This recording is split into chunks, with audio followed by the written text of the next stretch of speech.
Bismillahirrahmanirrahim. Assalamualaikum warahmatullahi wabarakatuh. Halo semuanya.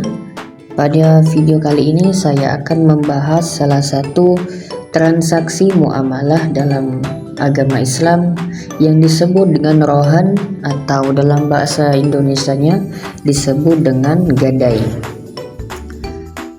Di bagian pendahuluan ada 4 poin yang saya sampaikan pada slide tersebut, yakni dalam kehidupan sehari-hari manusia sering membutuhkan dana cepat. Salah satu solusi keuangan adalah gadai. Dalam Islam, gadai dikenal dengan istilah rohan. Rohan diatur dalam syariat Islam agar terhindar dari riba dan ketidakadilan. Mula-mula kita harus mengetahui terlebih dahulu apa pengertian dari rohan. Rohan secara bahasa berarti menahan atau mengikat. Dan secara istilah, rohan adalah menahan suatu barang sebagai jaminan utang, sehingga utang tersebut dapat dilunasi dengan barang tersebut jika peminjam tidak mampu untuk membayar. Jadi, dalam transaksi rohan perlu adanya jaminan berupa barang untuk membayar utang apabila utang tersebut tidak dapat dilunasi. Selanjutnya, dalil tentang hukum rohan sudah terdapat dalam Al-Quran surah Al-Baqarah ayat 289 dan di hadis.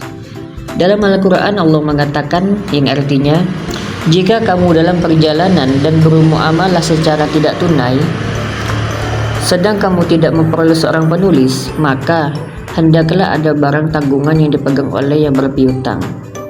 Dalam hadis diterangkan, sesungguhnya Rasulullah membeli dari seorang Yahudi bahan makanan dengan cara utang dan menggadaikan baju besinya. Dari sini dapat kita pahami bahwa di zaman Rasulullah ternyata transaksi gadai itu telah pernah dilaksanakan. Berikutnya, rukun rohan.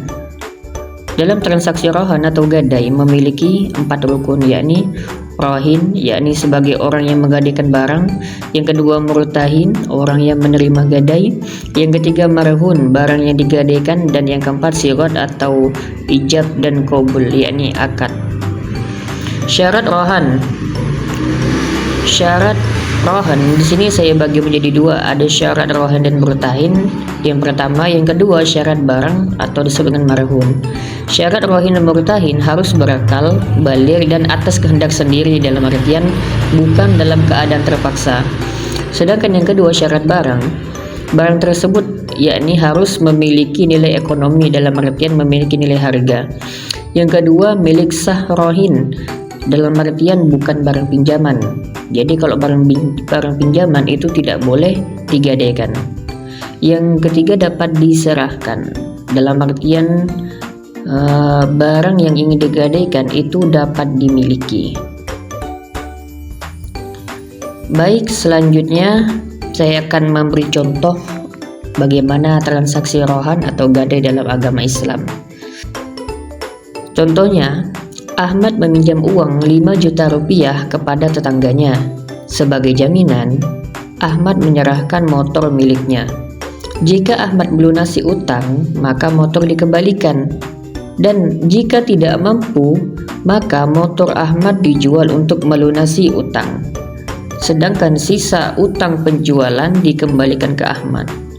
Jadi dalam transaksi rohan, apabila orang yang menggadaikan ternyata tidak mampu untuk membayar utang, maka barang yang digadaikan akan dijual dan keuntungannya itu hanya sebatas mengambil dari utang yang dipinjam. Misalnya motornya itu laku 7 juta, berarti 5 jutanya diambil si pemberi hutang, sedangkan 2 jutanya itu dikembalikan kepada si yang berhutang.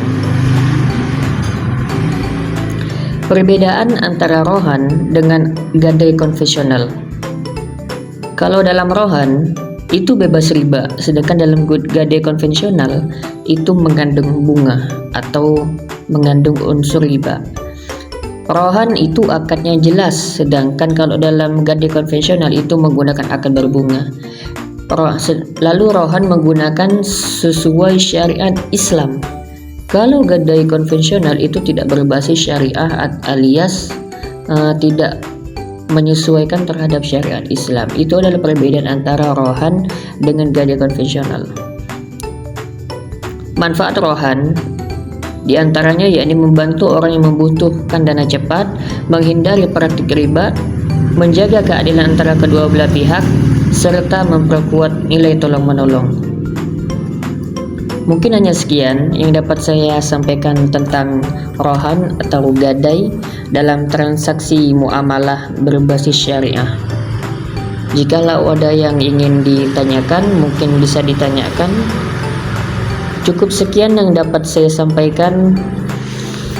Apabila ada kata-kata yang salah, itu berasal dari saya sendiri, dan apabila ada kata-kata yang benar, itu adalah pertolongan langsung dari Allah Subhanahu wa Ta'ala melalui lisan saya yang penuh dosa ini. Akhirul kalam, terima kasih sudah menonton video saya. Assalamualaikum warahmatullahi wabarakatuh.